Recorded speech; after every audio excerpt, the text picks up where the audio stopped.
Alhamdulillah wa kafa wa salatu wa salamu ala ibadihi alladhina istafa khususan ala afdalihim wa khatamin nabiyyin Muhammadin al-amin wa ala alihi wa sahbihi ajma'in wa ba'd. Fa'a'udhu billahi minash shaitanir rajim. Bismillahir rahmanir rahim. وَنَزَّلْنَا عَلَيْكَ الْكِتَابَ تِبْيَانًا لِكُلِّ شَيْءٍ وَهُدًى وَرَحْمَةً وَبُشْرَى لِلْمُسْلِمِينَ صدق الله العظيم. Respected Imam, brothers and sisters here at Masjid Al-Ghufran in Tamantun, Dr. Ismail in Kuala Lumpur in Malaysia. Assalamu alaikum wa rahmatullahi wa barakatuh. It is always a pleasure to come back to Masjid Al-Ghufran, where I have lectured several times in the past, and I thank you for your kind invitation. Our subject tonight is an unusual one, and one that requires great reflection and insight.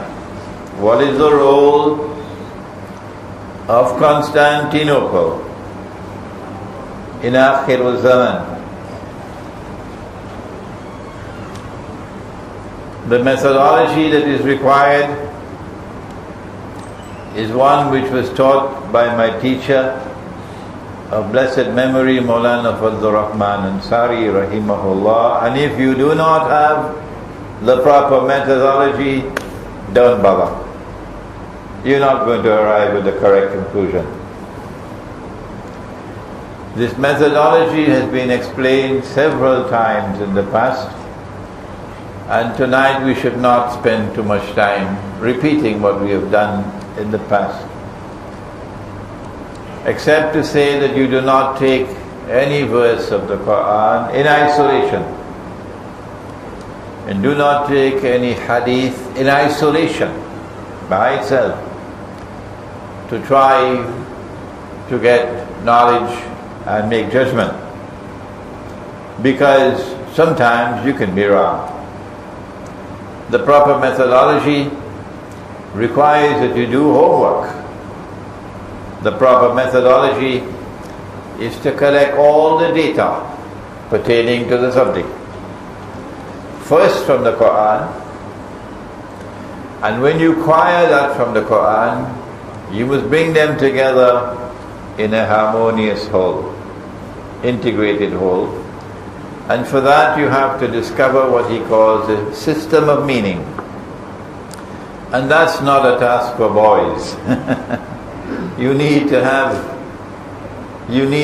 a high status in knowledge to be able to locate the system of meaning of a subject in the Quran, and then you move to the hadith, and then you integrate into the body that you have those ahadith which are harmonious with that system of meaning, and so your body of data will be constantly growing.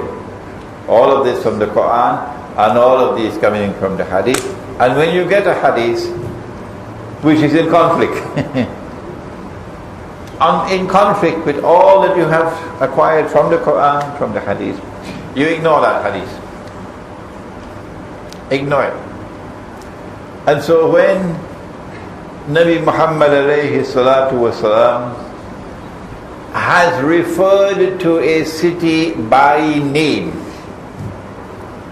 as he had on Constantinople, he has referred to the city of Constantinople by name in Arabic, Constantinia. These words came out of his blessed lips, Constantinia.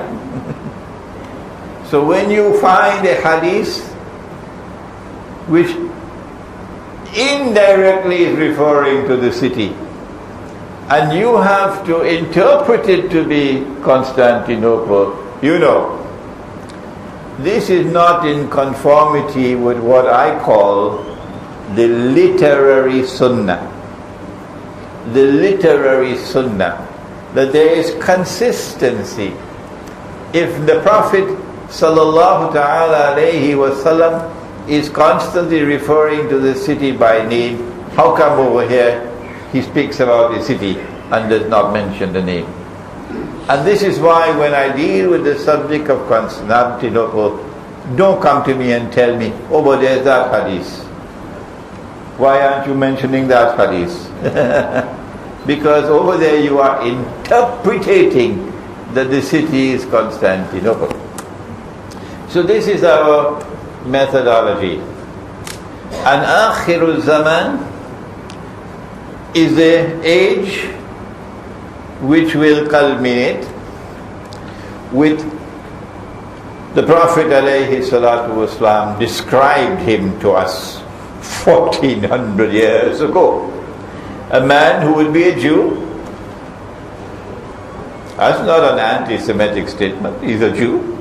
A young man, powerfully built with curls at the side, the Orthodox Jews' curls. And this man will stand up in Jerusalem and declare, I am the Messiah. That's Akhirul Zaman. And in order for him to convince the Jews that he is the Messiah, he has to be ruling over a state of Israel, which will say, this is holy Israel of Nabi Dawood and Nabi Sulaiman alayhi salam, David and Solomon. And that Israel must be ruling the world.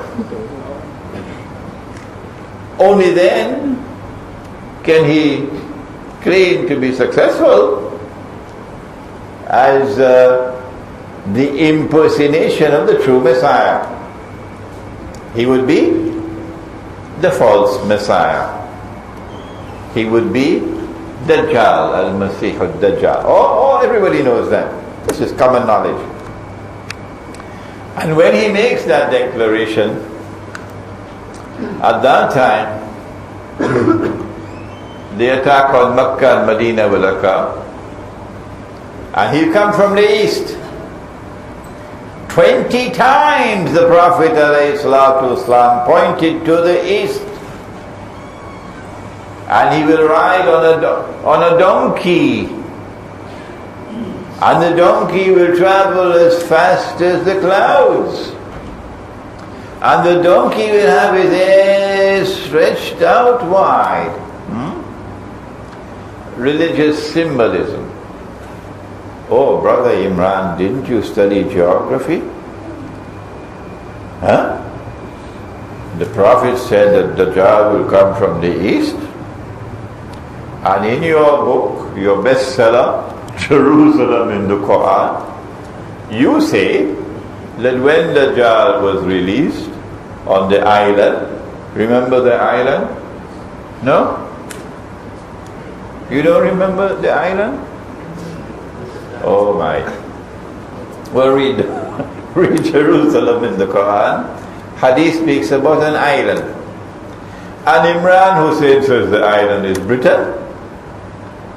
And Britain is the west. And the Prophet said you come from the east. Didn't Imran Hosein study geography? Yeah.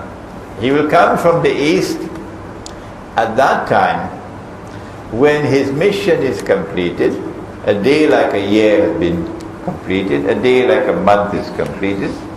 A day like a week is finished. And now وَسَائِرُ أَيَّامِهِ كَأَيَّامِكُمْ. Now all his days are like your days. So he'll now be in our world of space and time. Dajjal. It is at this time that he'll be ruling the world from Jerusalem.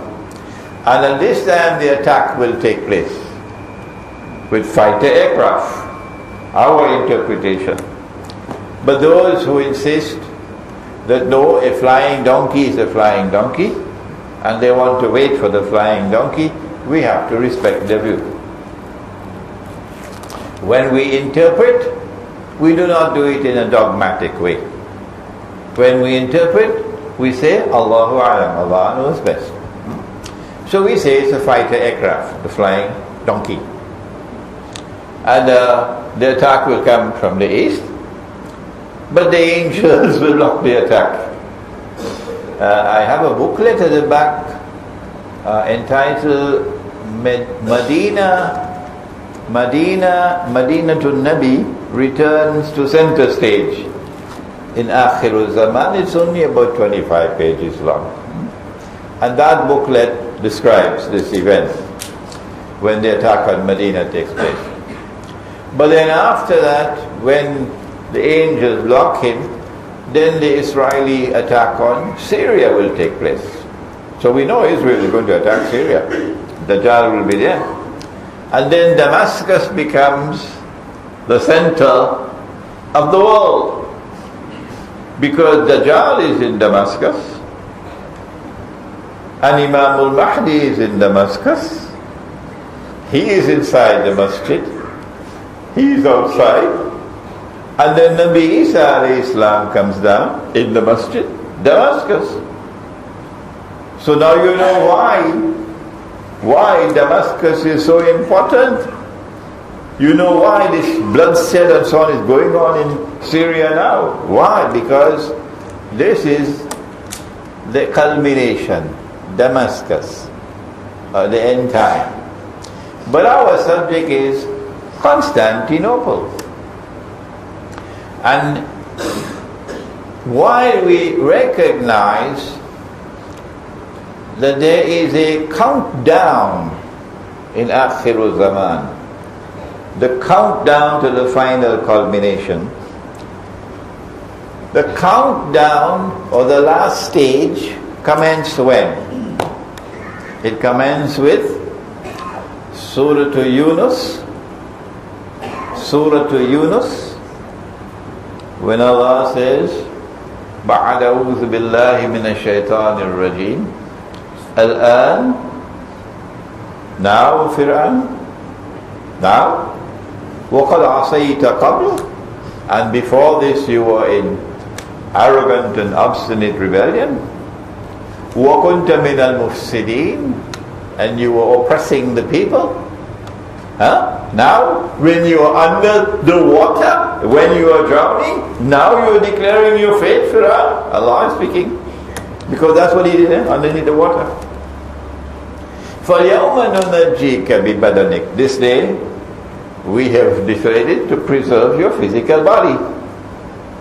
لِتَكُونَ لِمَنْ خَلْفَكَ آيَةً, that your physical body, when it resurfaces in the historical process, when it is discovered, which I believe occurred around 1897, somewhere around there.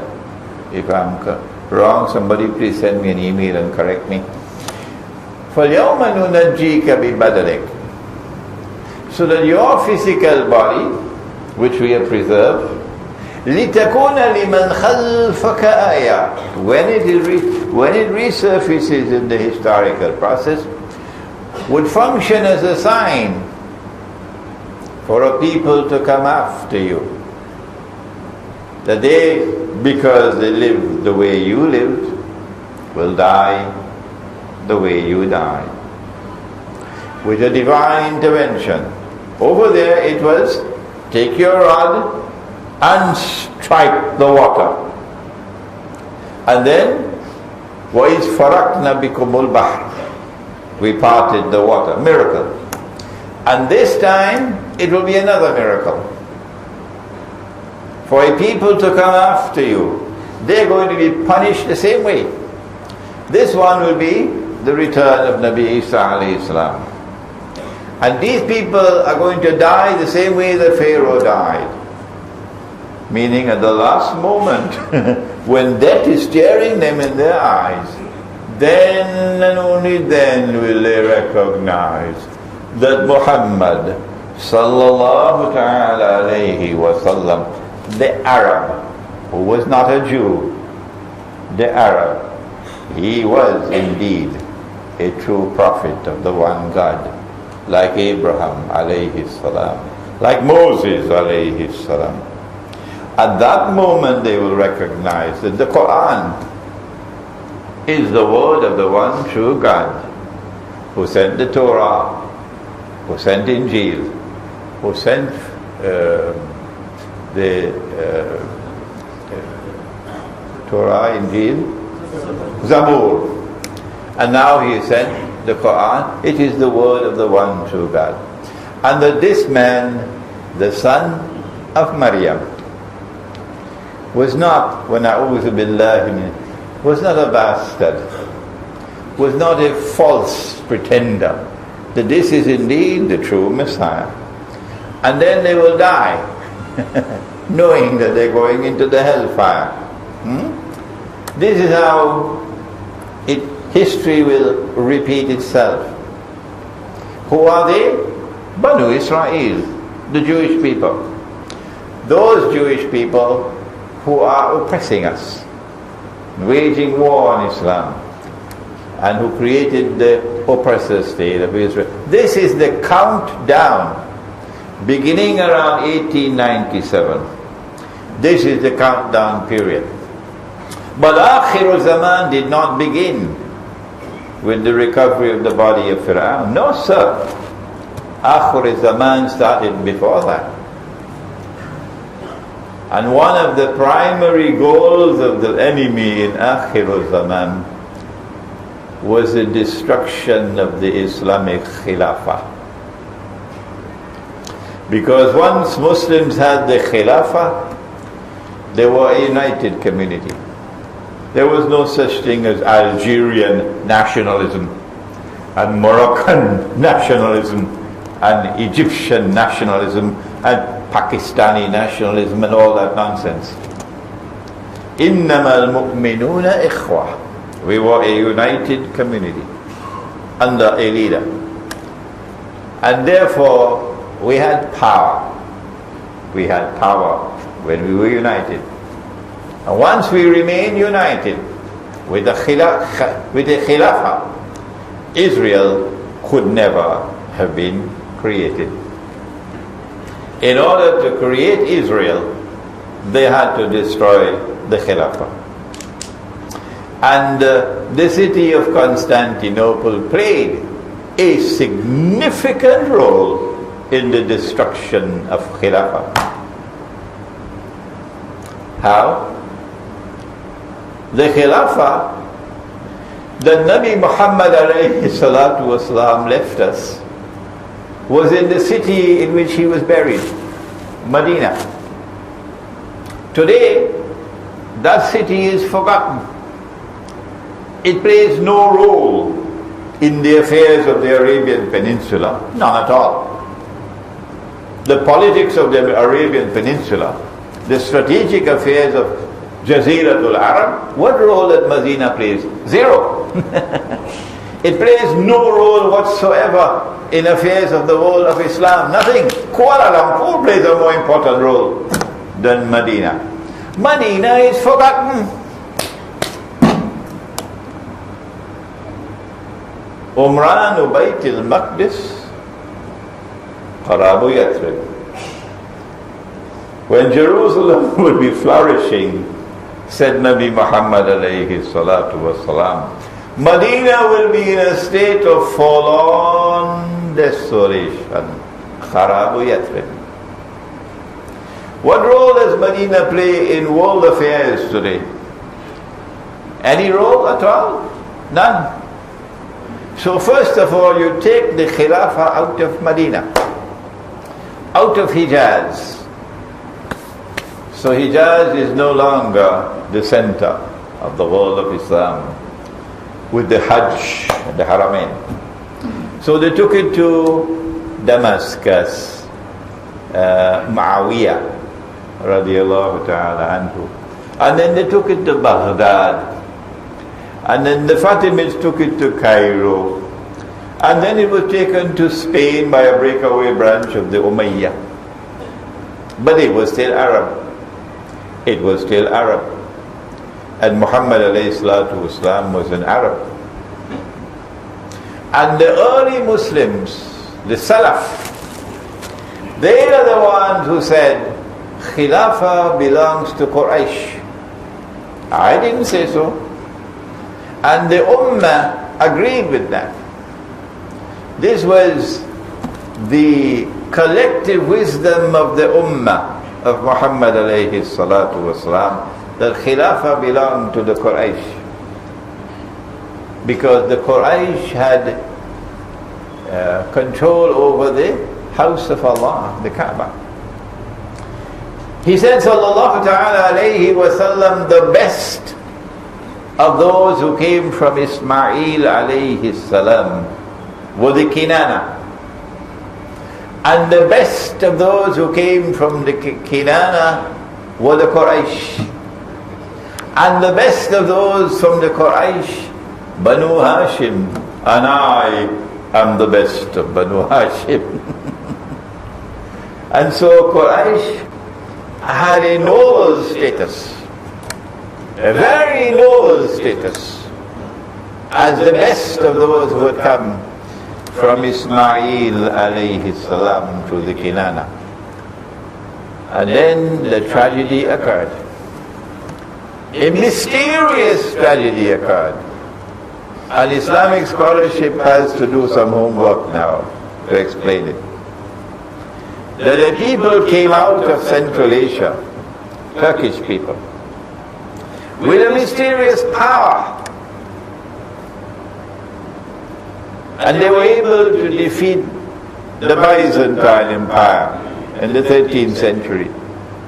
And with that defeat, the Byzantine Empire was now shaking.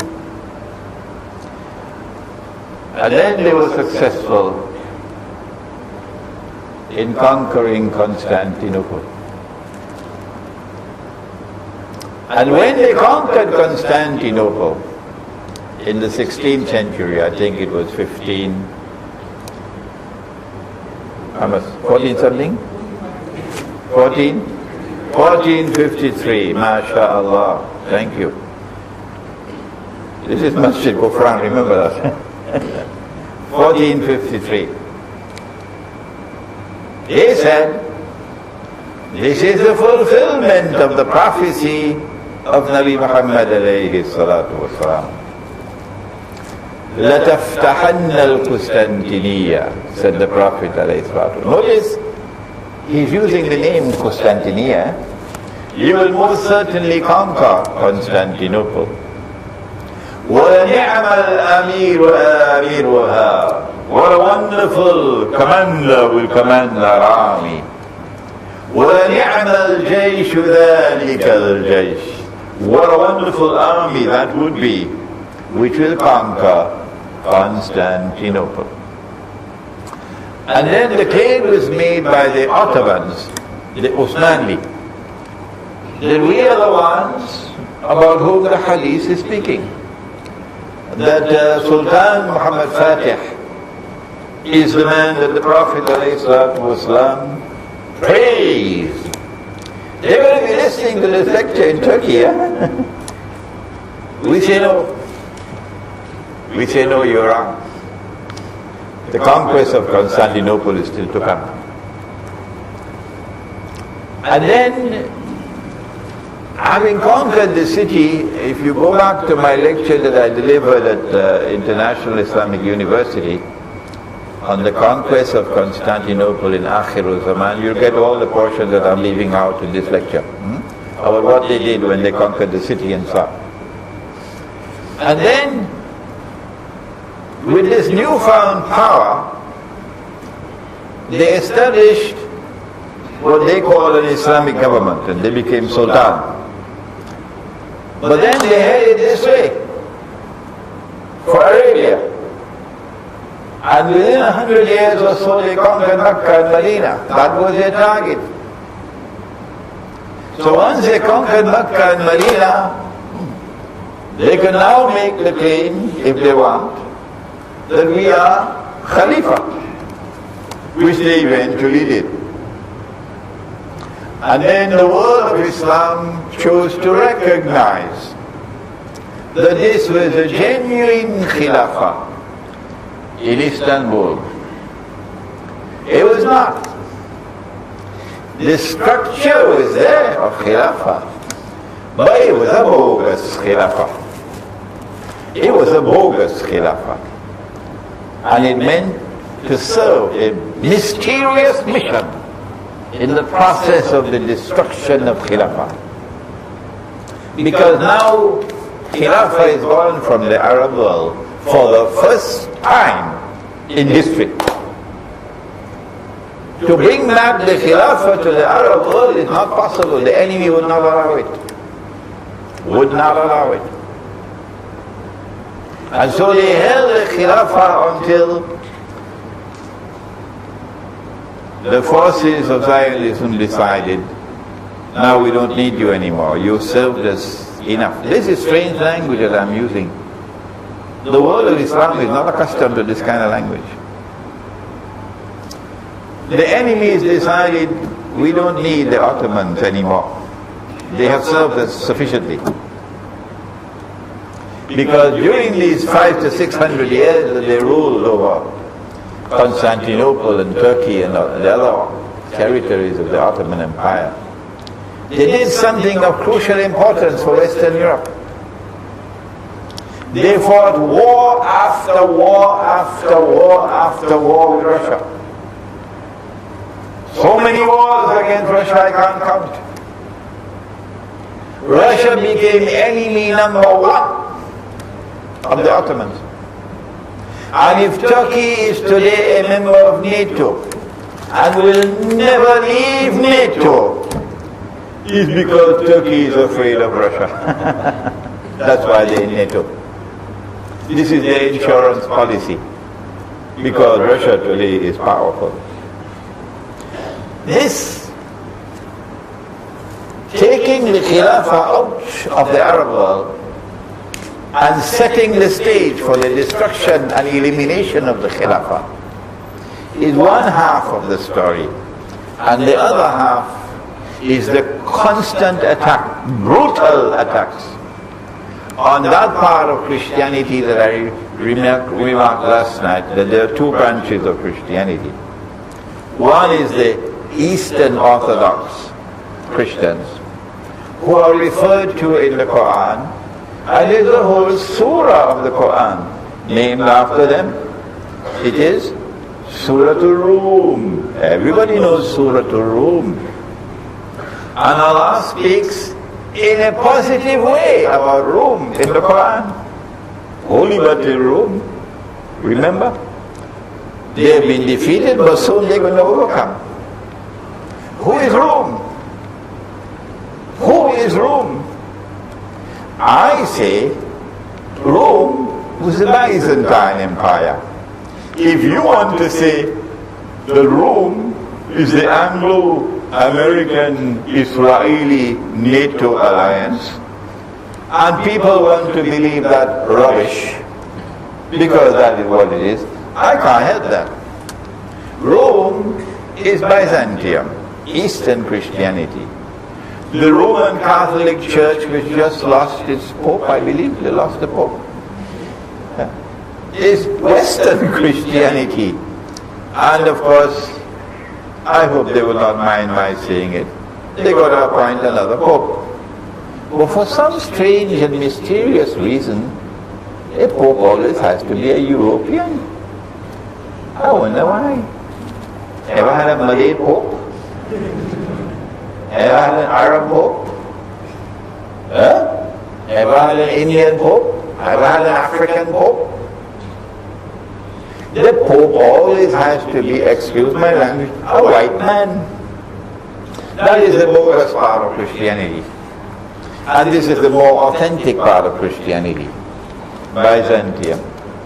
And when the city of Constantinople was conquered, this was the heart of Byzantium, this was the heart of Rome. And then Rome went to Moscow. And the Quran speaks positively about Rome.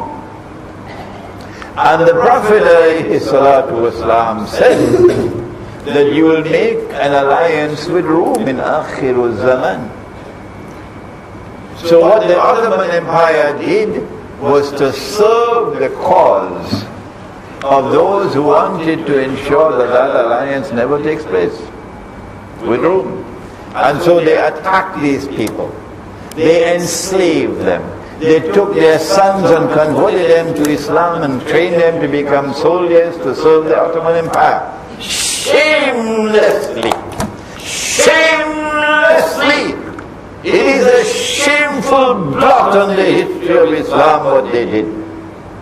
To take these little Christian boys, convert them to Islam. Don't come with the nonsense to me that the parents agreed to it and the parents were happy. What nonsense you're telling me? Because of what the Ottomans did, enslaving the women, putting them in the harem, slaves.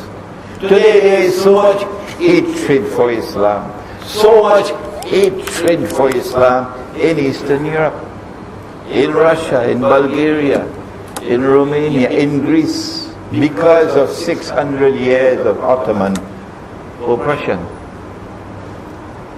And so the alliance with Rome is almost an impossibility today, thanks to the Ottoman Empire. So the Ottoman Empire played a significant role in Akhir al-Zaman.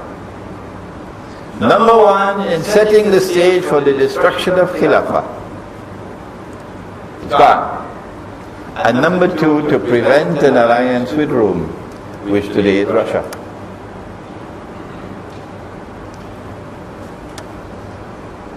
And then came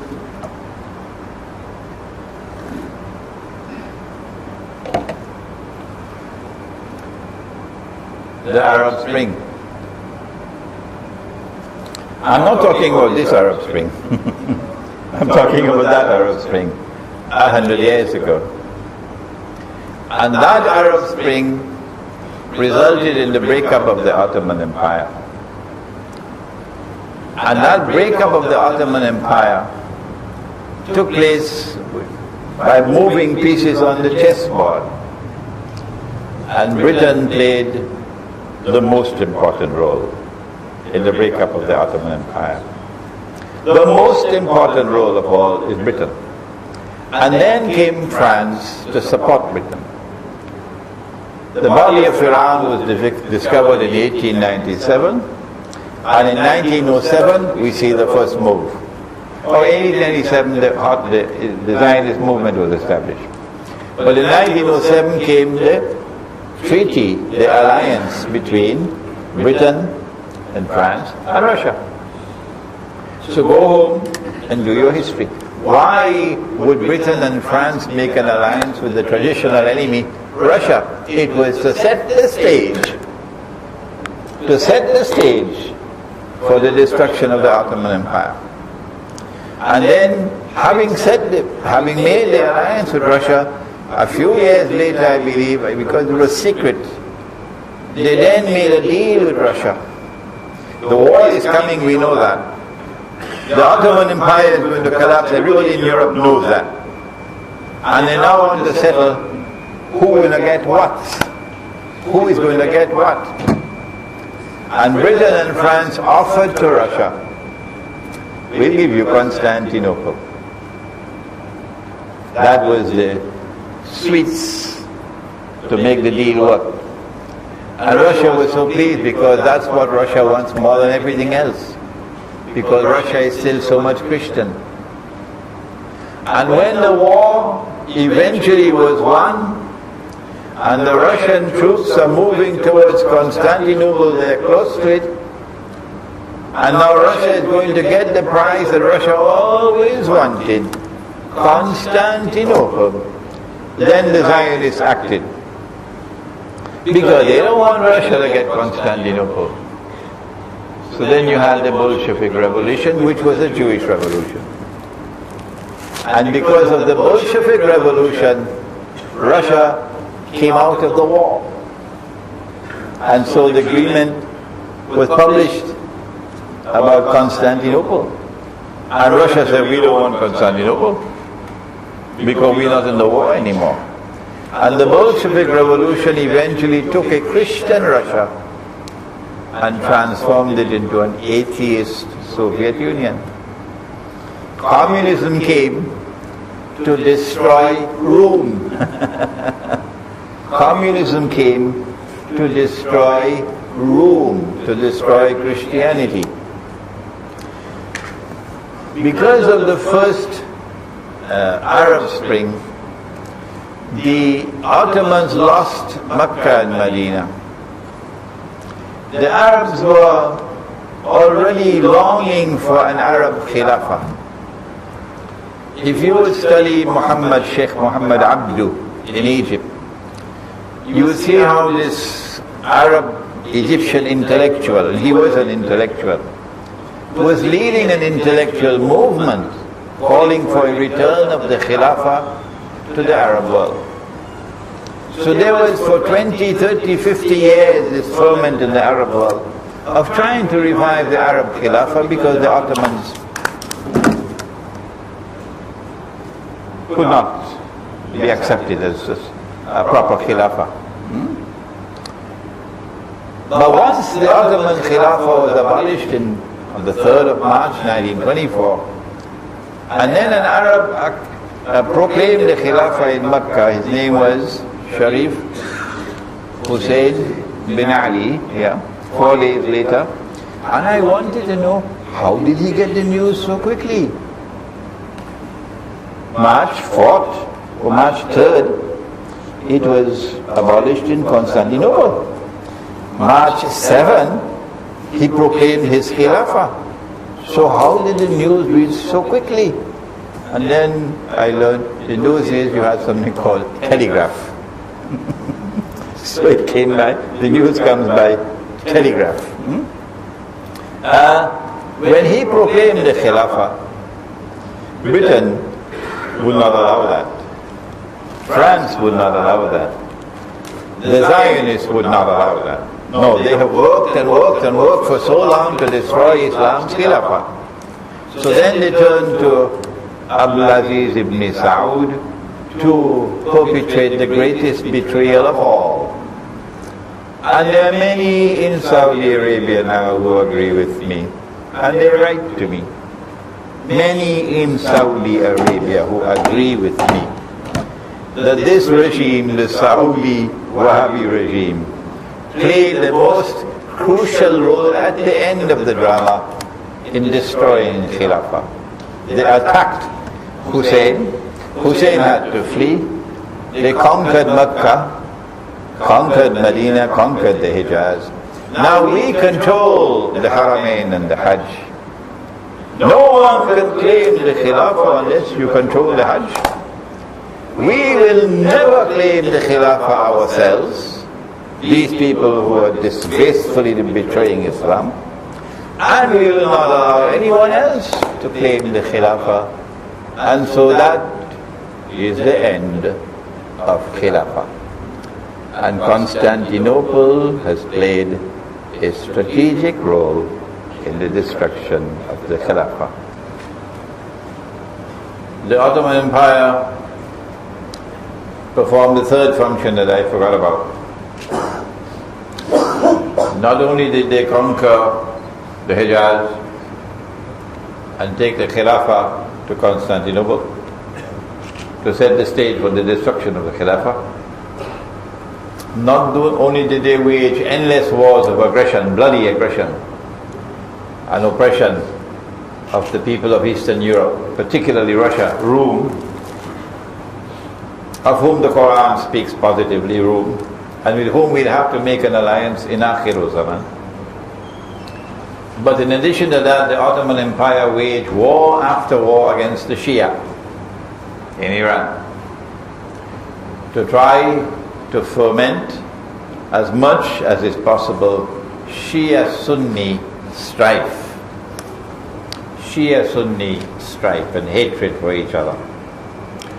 And when the first Arab Spring took place, then one client was replaced with another.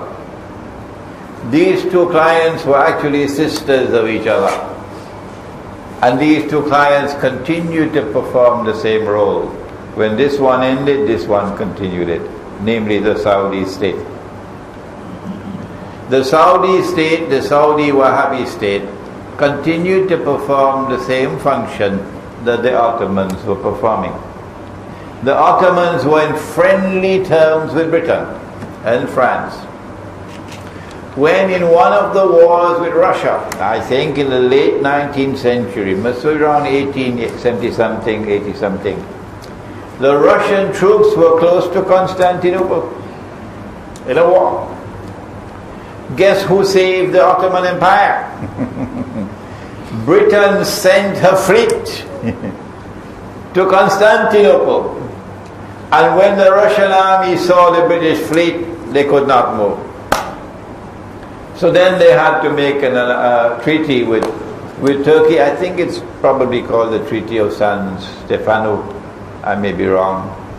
But they had to come to a truce, peace treaty, because Britain saved the day for the Ottoman Empire. Otherwise Constantinople would have been gone and the Caliphate would have been gone with it. So in the same way that the Ottomans maintained friendly relations with Western Europe and were constantly hostile to Russia and Eastern Europe, so too Saudi Arabia. In the Zionist camp from day one, Abdulaziz ibn Saud met with the President of the United States of America on board a ship in the Suez Canal. 1945 perhaps, and entered into such friendly relations with them. And just 3 years later, Israel was born.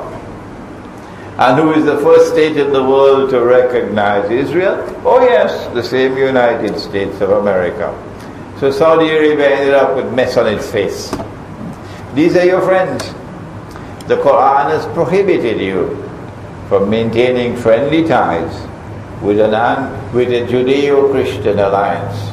It's there in Surah Al-Ma'idah. And it's time for the ulama in Saudi Arabia, many of whom I understand are listening to our lectures, to recognize that this is the interpretation of the verse and come out and speak against this alliance with the Western world and this hostility for Russia. Now we turn to the second Arab Spring. History is repeating itself. And the second Arab Spring is continuing what the first Arab Spring did, to bring about changes in the Arab world, to bring new governments to the Arab world who would serve the ultimate mission of the Zionists.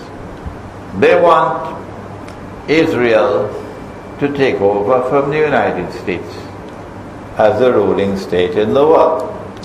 And then Dajjal will enter into a day which is like a week. And this is what we are seeing before our eyes now. This is where we are in the historical process. You can't deny it, that the United States of America is in irreversible decline. You cannot deny it. The United States can no longer function as a ruling state in the world. When the US dollar is in a place in the hospital called the ICU, intensive care unit, it's about to die. They don't need the USD anymore. They used it sufficiently. And they used the USD unjustly to rip off mankind and to impoverish mankind so you can become filthy rich. They use the USD to oppress mankind. And I don't mind if people criticize me. But when a man has said the right thing, I am going to recognize that he said the right thing. It doesn't matter to me who is an I. And Dr. Mahathir of this country, he did raise his voice. And he spoke out against the unjust role of the monetary system and of the US dollar. He did it.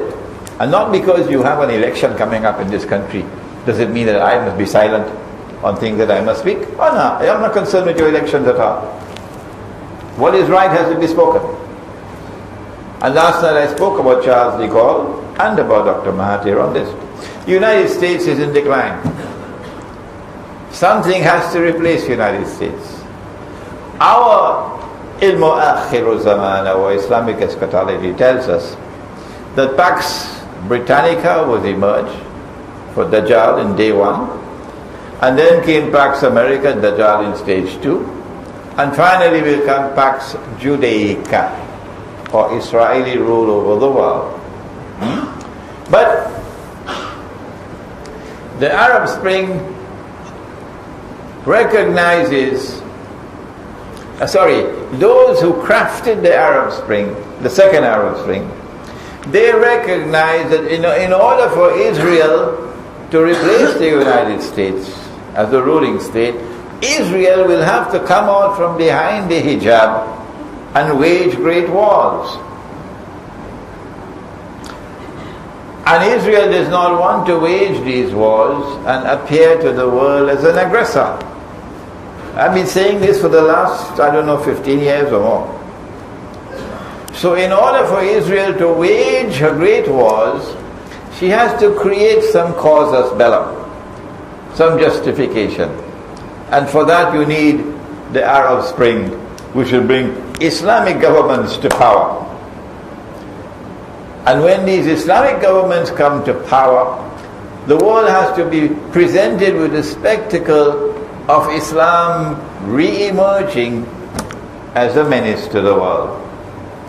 And that would justify Israel's wars as wars to save mankind from these Islamic jihadists, these Islamic militants who want to take over the world and convert all of mankind to Islam.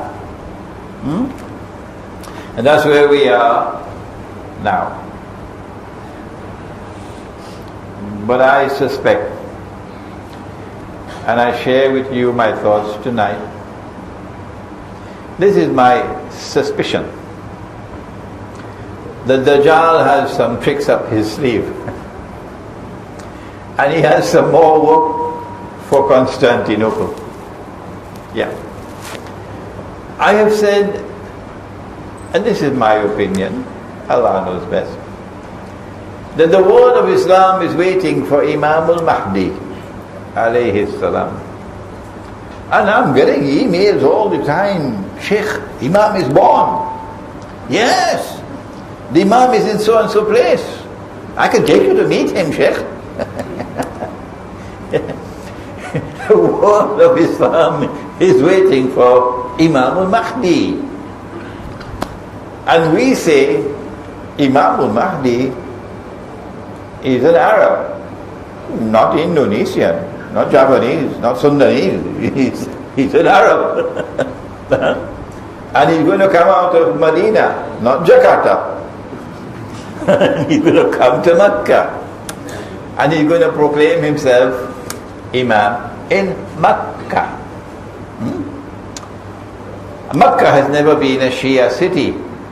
That does not mean that you never had any Shia living in Mecca. I never said so. What nonsense. Mine is a perfectly correct statement, that Mecca has never been a Shia city. This is a perfectly correct statement. And Mecca will never come out to a Shia to recognize him as the Imam. No, that will never happen. Don't be annoyed with me for speaking what is correct. So Imam has to be a Sunni, not a Shia.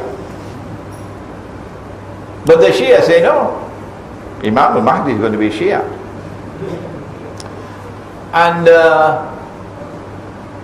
I'm almost certain that the enemy has already groomed an Imam al-Mahdi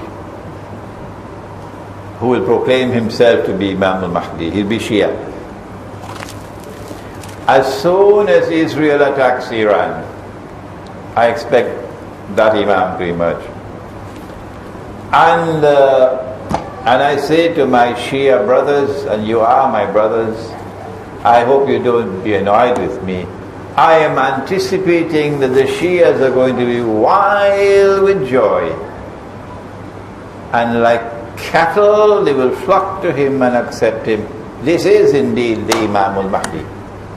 And Imran Hosein will be weeping in Kuala Lumpur or in Trinidad. So that's the plan for the Shia. But I believe Dajjal has a plan for the Sunni as well. I think there's going to be, with Imam al-Mahdi comes the Khilafah. So I think the city of Constantinople is going to see an effort to revive the Khilafah. So we can get another Ottoman Khilafah. And someone who is Turkish probably will claim to be Imam al-Mahdi. I understand there's somebody already in Turkey claiming to be Imam al-Mahdi. But if you look at the Turkish government, the present Turkish government, you can see the pattern, that they didn't come to power by accident. Oh no! There was a plan and a design all the way from the United States to bring this party to power in Turkey and to get this party to take control of the Turkish military, something we consider to be impossible. And there are many Turkish generals in jail now. And this government in Turkey fooled me. Because, we accept someone at face value. If you say you're a Muslim, we say you accept it. And you're preaching Islam, we accept you. Until we get evidence to the contrary. So I'm not sorry that I made a mistake. No, I'm glad. But when they did what they did in Libya, then I saw the true face of the Turkish government. That they were not in NATO only to protect themselves from Russia. Oh no! They were up to their neck serving NATO interests, serving Zionist interests with what they did in Libya, to intervene in Libya, to send weapons and send men into Libya, to overthrow the government in a shameless, bloody act. Shameless, bloody act. Ramadan, shall I remind you? It was Ramadan.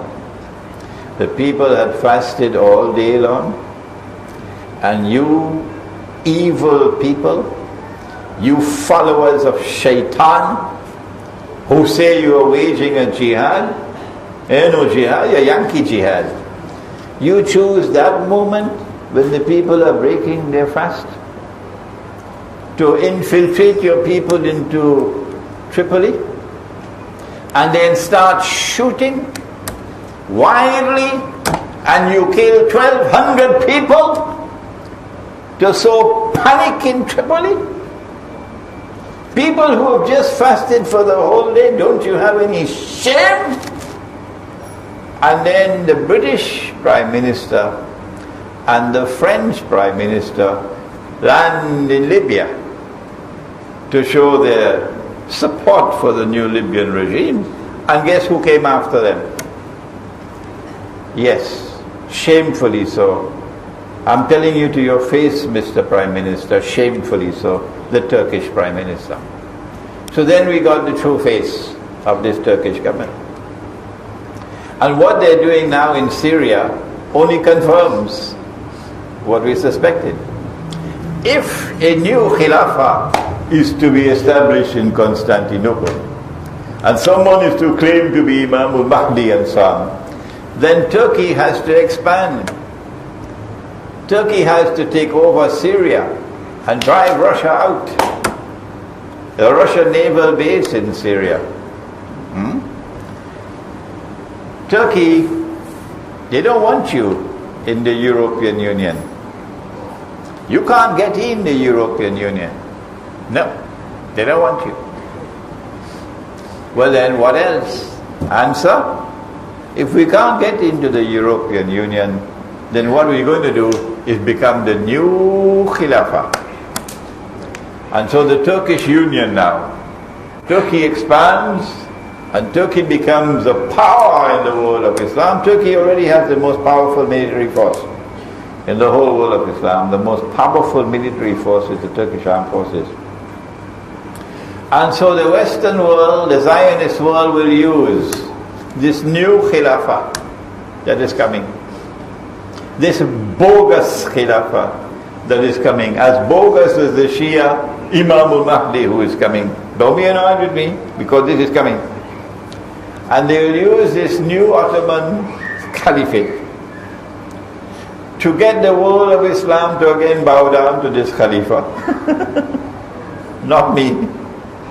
And they will use this Caliphate to again attack Eastern Europe, Rome, and try to contain Russia. But Akhirul Zaman will witness the Malhama. Remember the hadith that I've quoted so often from Sunan Abi Dawood. Umranu Bayt al-Maqdis Kharabu Yathrib. That when Jerusalem is at center stage, flourishing, that's my booklet at the back of Medina. When Jerusalem is at center stage, flourishing, at that time Medina will be in forlorn desolation. That's where we are now.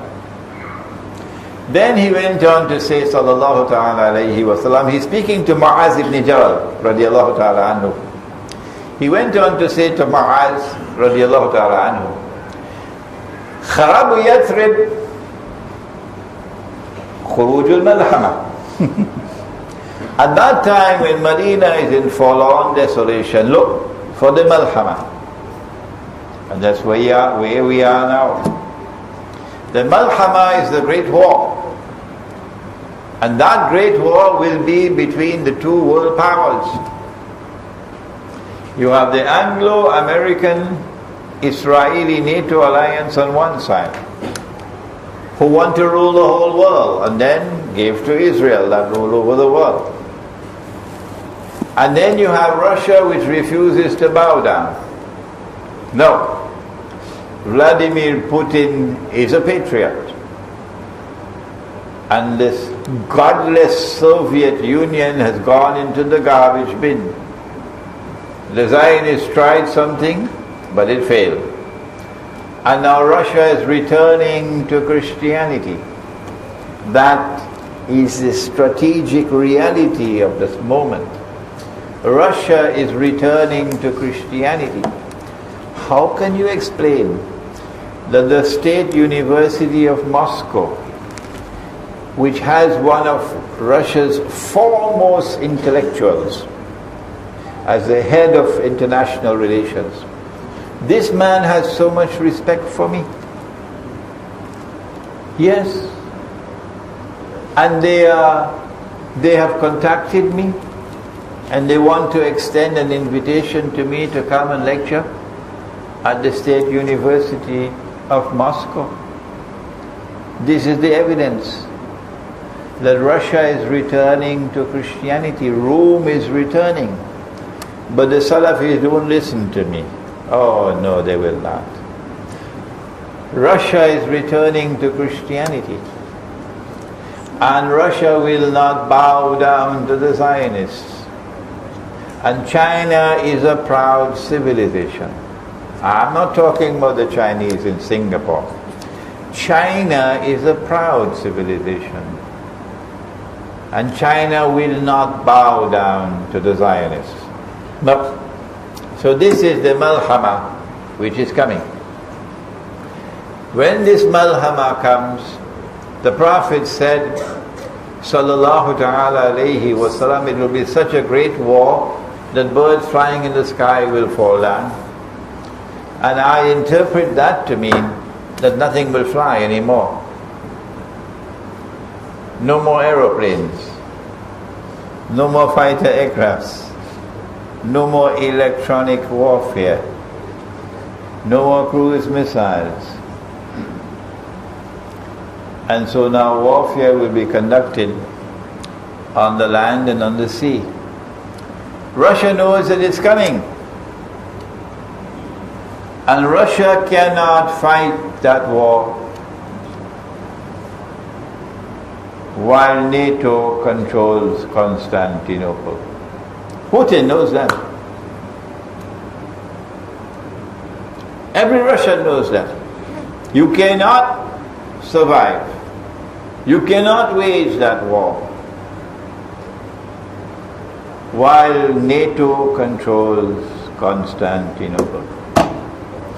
And so Constantinople has a strategic role to play in Akhirul Zaman.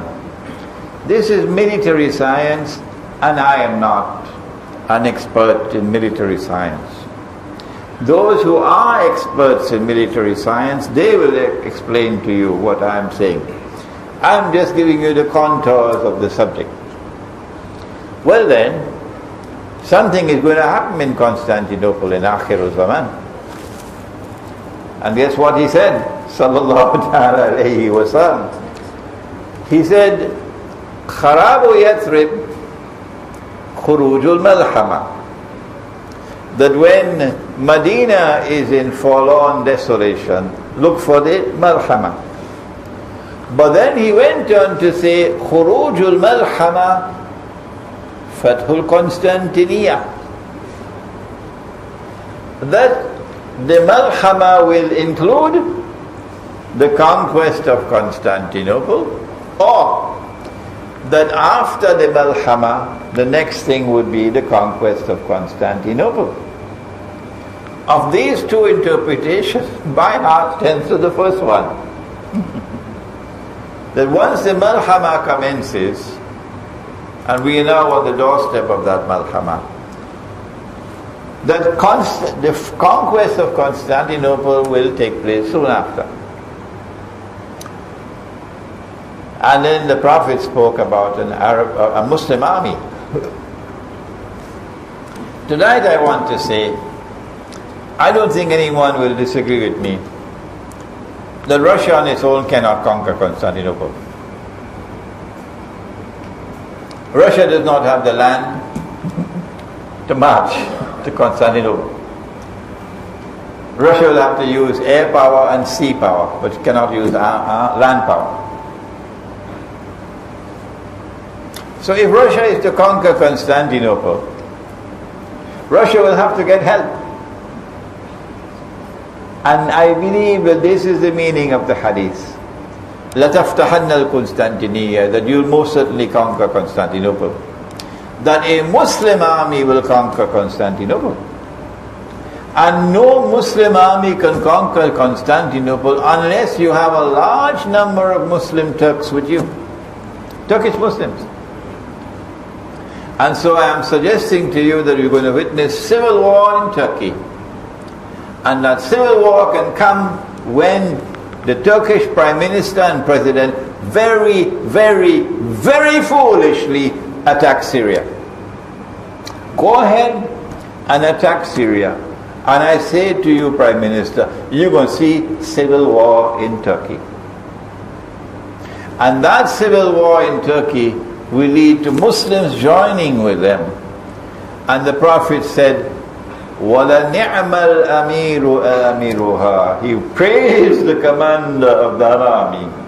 وَلَنِعْمَ الْجَيْشُ ذَلِكَ الْجَيْشُ. And he praised that army. And I believe there'll be a lot of Kurdish Muslims from Kurdistan. Kurdish Muslims in that army. Remember, what is his name? Salahuddin Ayyubi. Yes, he was Kurd, and lots of Kurds are going to be in our army. And I'm saying to you today in Algeria, there'll be lots of Algerians in that army. And I'm saying to you in Morocco and in Tunisia and in Egypt, you also will be in that army, but not as much as the Algerians. Libya, unfortunately, is now a NATO country, thanks to those fools who waged a Yankee jihad. And so we see the conquest of Constantinople breaking the back of NATO. When NATO is no longer in control of Constantinople, only then can the Russian fleet pass through the Bosphorus and enter into the Mediterranean. And that is what Akhirul Zaman is going to witness, whether NATO likes it or whether they don't, whether the Zionists approve of it or they don't. This is the word of Muhammad sallallahu ta'ala alayhi wa sallam. After the conquest of Constantinople, he said, Fathul Constantiniya Khuruj ad-Dajjal. It is at this time that Dajjal will now emerge in human form as a young man ruling the world from Jerusalem. But I'm afraid the Malhama is going to destroy perhaps 90% of the world's population. So many of us will not be around to witness what is going to happen after that. Because this is nuclear warfare, with thousands of nuclear weapons exploding. And perhaps the mushroom clouds from the nuclear explosions will blot off the sunlight. And perhaps this is the dukhan that the Prophet spoke about as one of the signs of the last day. What I have done for you tonight is to give you a contour of the role, important role, strategic role that Constantinople plays and will continue to play in Akhir Zaman, and suggest to you that this is indeed an important subject for you to study, to penetrate, and to teach others. We are now elderly. Tomorrow we'll be in our graves.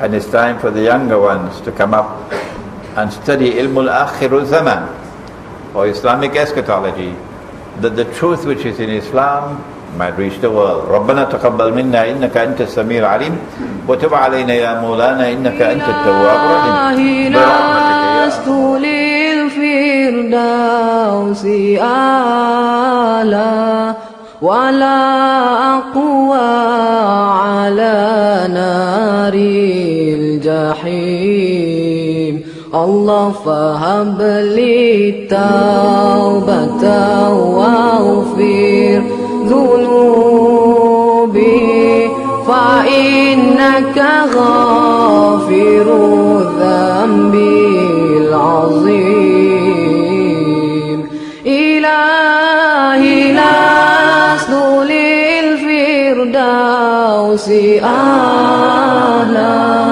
ولا أقوى على نار الجحيم الله فهب لي توبة واغفر ذنوبي